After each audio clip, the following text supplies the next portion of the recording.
I've played tons of games in my life, and those games have made me feel a wide variety of emotions. Sometimes it's anger, sometimes it's love, it's sadness, but the one thing I always appreciate is humor. When you're spending your time playing a silly game, it's a great feeling, one that is very difficult to put into words. A while back, one of our epic firefighters, Gaza White, requested a video talking about my top 10 funniest games I've played to date, and while there have been many games that most people consider funny, I have a weird sense of humor. I find humor in the failure of things just the same as I do with quality jokes. So there's going to be a neat little variety here. Thanks for the suggestion. Let's begin.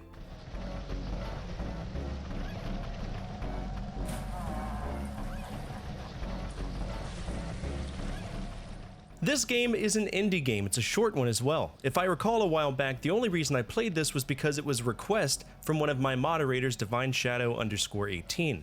And I think it was during October, so at the time, I was checking out horror games. Now Death Flush, it's a silly one. The whole premise is that a long time ago there was a serial killer who used a sharpened toilet seat to murder his victims. The person we play as, his father was killed by the serial killer, so naturally, he is terrified to go to the bathroom. He takes meds to prevent hallucinations. It's absurd, but for a game that lasts about 30 minutes, it's a great little time waster that'll keep you laughing the whole time.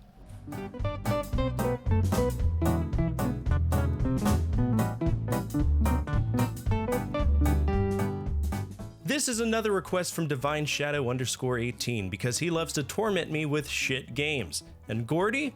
Brother, that is a shitty game. It's one of those nonsensical Unity asset flip games where nothing makes sense, but the aesthetic is so shit that people naturally drive to it because they've forgotten what a good quality game looks like. So they just accept the feeling of a game instead of the substance of one. And that's where it stops being about Gordy or Unity asset flips or even bad games in the traditional sense. What you're really looking at is a shift in how people engage with media altogether. Quality used to be something you could point to, mechanical depth, intentional design, systems that interlock and create meaning through play. Now it's increasingly abstract, vibes, aesthetic, the illusion of novelty. But I digress. Sorry, I almost went off on a philosophical tangent there. Gordy is about a guy in a house and he goes outside and some fucking knockoff Xavier renegade angel homunculus being exists there and he becomes your friend. You can use him to hunt deer, to find things, and then the game is over in less than an hour. The problem is, it's so shit, it's funny.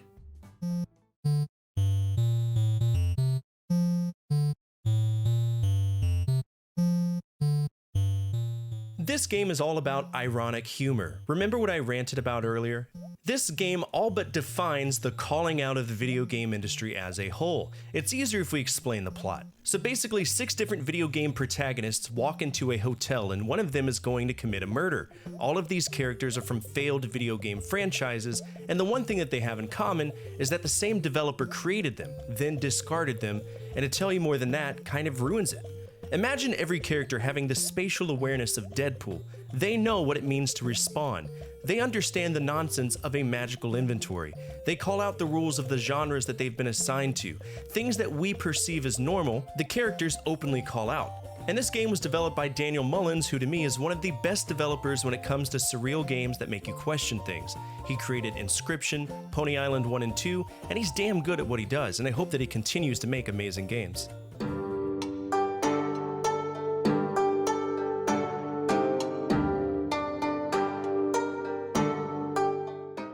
The mid-80s was an era of not giving a singular fuck if you stole an idea, IP, or franchise, or copyright from anyone else, and that was none the more obvious than with Hudson Soft, who created Dezeni Land. Yeah, Dezeni Land, not Disney, in 1985. We have to specify that, although the Koreans apparently didn't get the fucking memo, because this is the box for the SPC 1000.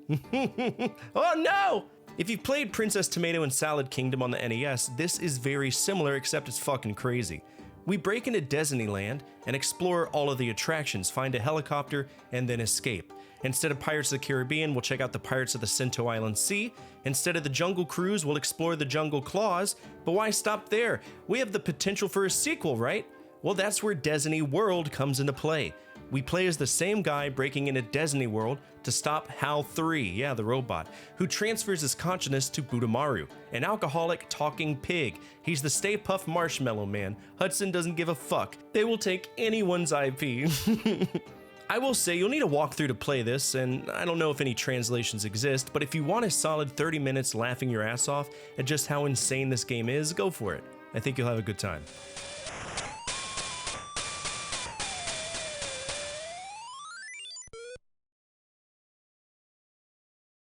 We're going to stick on the topic of Hudson today. You know, the company that created tons of epic games throughout the years? The one that carried Bomberman to enormous proportions, a legacy company that has never stopped pumping out timeless time wasters, some of which are great, some of which are bad. I played Hudson games that were bastardizations of well-known games for home computers like Donkey Kong 3 Dai Gyakushi, Mario Bros. Special, Salad no Kuni no Tomato Hime, Balloon Fight. I've played strange games like Dezeni World and Dezeni Land, but nothing prepared me for a game that literally exists as a drive-by shooting arcade game. That's what you'll do. Literally, you drive around, shove half your body out of the car, and you just shoot people. I'm assuming rival gang members. For a simple game, this one made me laugh my ass off for the entire time.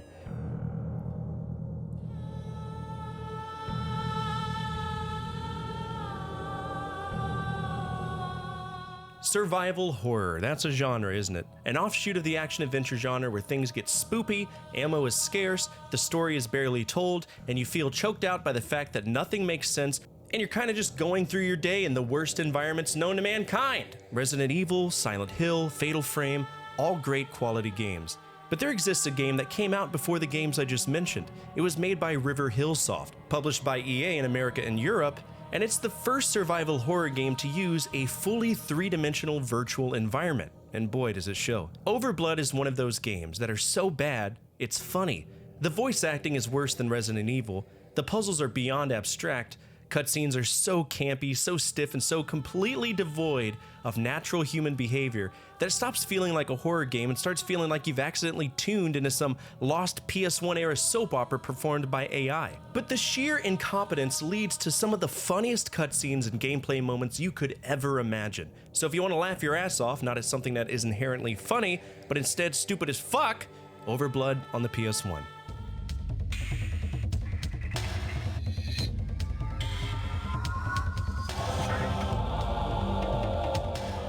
Mortal Kombat was, and in some ways still is, one of my favorite fighting franchises.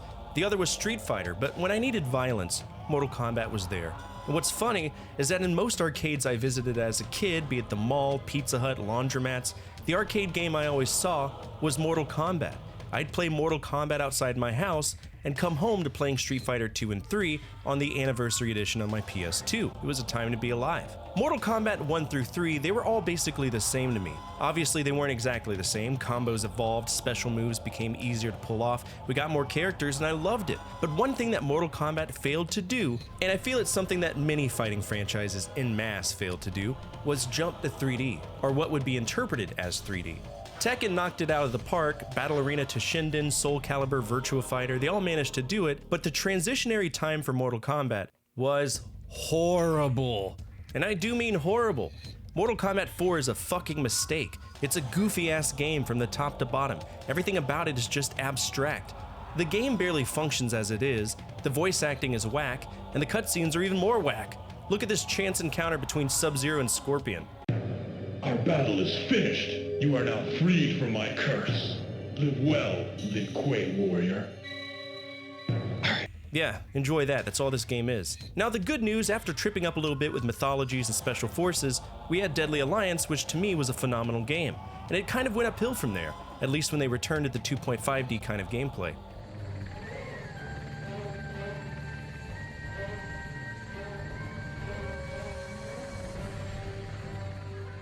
Speaking of fighting games, did you know that there's a Jurassic Park fighting game?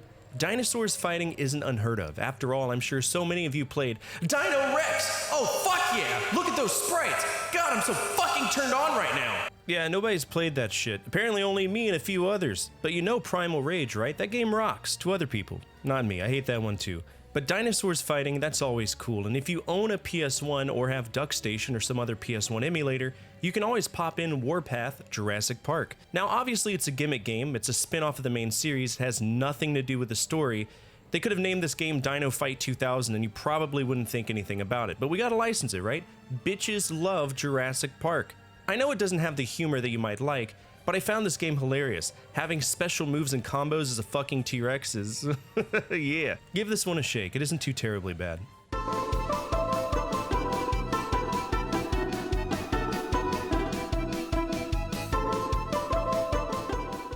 This game is a hoot. A lot of people shit on 3DO games, and you have every right to. They aren't polished, streamlined games. In some cases, they are just incredibly broken. They crash, the QA process was borderline non-existent, but from that, you have a group of very unique games that wouldn't have succeeded on other platforms. Games like A Mercenary, Jurassic Park Interactive, Patank. And note that I said unique, I didn't say they were good. This thing is basically a Soviet-themed dystopian game show simulator. It never outright says this is the USSR, but come on. You got propaganda aesthetics, authoritarian hosts, bleak industrial vibes, and a general sense that you're one bad performance away from being removed from the program, probably at the end of a gun barrel. Subtlety is not its strength, and honestly, that's part of the charm. You pick from 4 contestants, each with their own quirks, and then you're thrown into a series of mini-games that feel like they were designed by someone who half understood what fun is supposed to be. The game's structure is simple. You compete, you earn points, survive the rounds, but everything is wrapped in this bizarre, almost uncomfortable presentation. The host is not friendly, the tone is not celebratory, and the whole thing feels like entertainment filtered through oppression. This is actually one of my favorite 3DO games that I've played to date, and if you get a chance to play it, I do suggest that you do.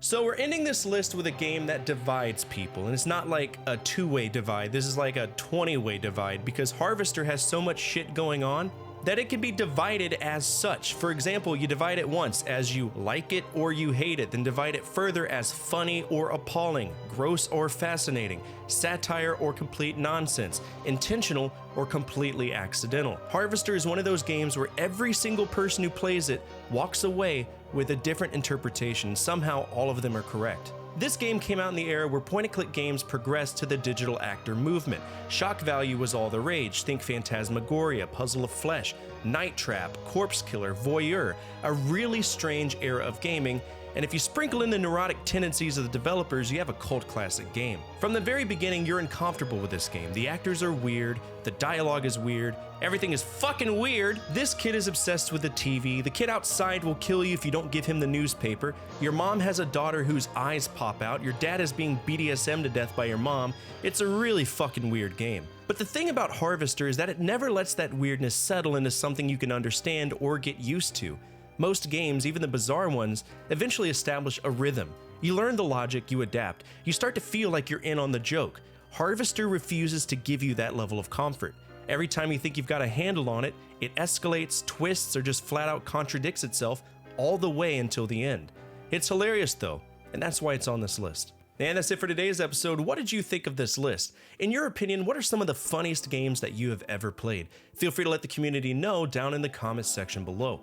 Speaking of our community, if you made it to the end of this episode, you're already home with us. We're a gathering of video game enthusiasts that love to remember when life was just a little bit easier to live. And if you align with that, feel free to subscribe. Finally, the single most important thing you could do for me is to hit that thumbs up button, as it directly affects the visibility of the videos and the projects that I work on every single day. As always, from my family to your family, good energy, good vibes. Fortefyre out.